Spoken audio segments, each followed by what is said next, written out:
तालुक्यातील वरकुटे मलवडी येथील कराड पंढरपूर महामार्गावर नायरा पेट्रोल पंपाजवळ राहणाऱ्या सुनीता राजेंद्र यादव वय 40 या विधवा महिलेच्या घरावर अज्ञात 5 जणांनी सशस्त्र दरोडा टाकला। त्यांच्या गळ्याला चाकू लावून त्यांना साडीने खिडकीला बांधले। त्यांच्या कानातील कर्णफुलांसह गळ्यातील सोन्याची माळ आणि घरासमोरील 8 शेळ्या आणि 6 करडांची दरोडेखोरांनी गाडीतून चोरून नेली। ही धक्कादायक गुढीपाडव्याच्या दिवशी मध्यरात्री घटना घडली। लंपास केलेल्या मालाची किंमत सुमारे 1.5 लाख रुपये आहे। याबाबत सविस्तर माहिती अशी की वरकुटे मलवडीपासून 3 किलोमीटरवर असणाऱ्या कराड पंढरपूर रस्त्यावर नायरा कंपनीचा पेट्रोल पंप आहे। तेथून पूर्वेला हाकेच्या अंतरावर सुनीता यादव यांचे घर आहे।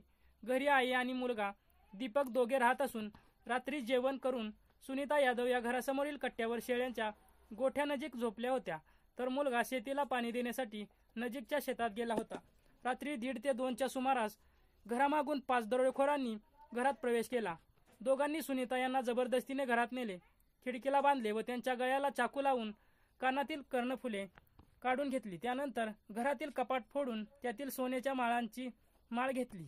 शेळ्यांच्या गोठ्यातील 8 शेळ्या आणि 6 लहान मोठी करडं 4 चाकी गाडीत टाकून दरोडेखोरांनी पोबारा केली। या घटनेची माहिती मिळताच राष्ट्रवादी युवक काँग्रेसचे राज्य सरचिटणीस अभयसिंह जगताप यांनी घटनास्थळी भेट देऊन त्यांनी तात्काळ 50,000च्या शेळ्या मदत म्हणून देणार असल्याचे जाहीर केले। या ठिकाणी ऋषिकेश जगताप, ग्रामपंचायत सदस्य जालिंदर वाघमोडे, प्रशांत आटपाडकर, भाऊ मिसाळ, संतोष यादव, बापू यादव, विनायक बनसोडे, निखिल बनसोडे आदी ग्रामस्थ व शेतकरी जमा झाले होते।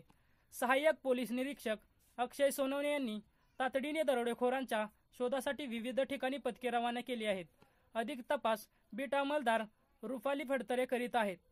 झुंजार न्यूज महाराष्ट्र कार्यकारी संपादक ओंकार माने बिदा।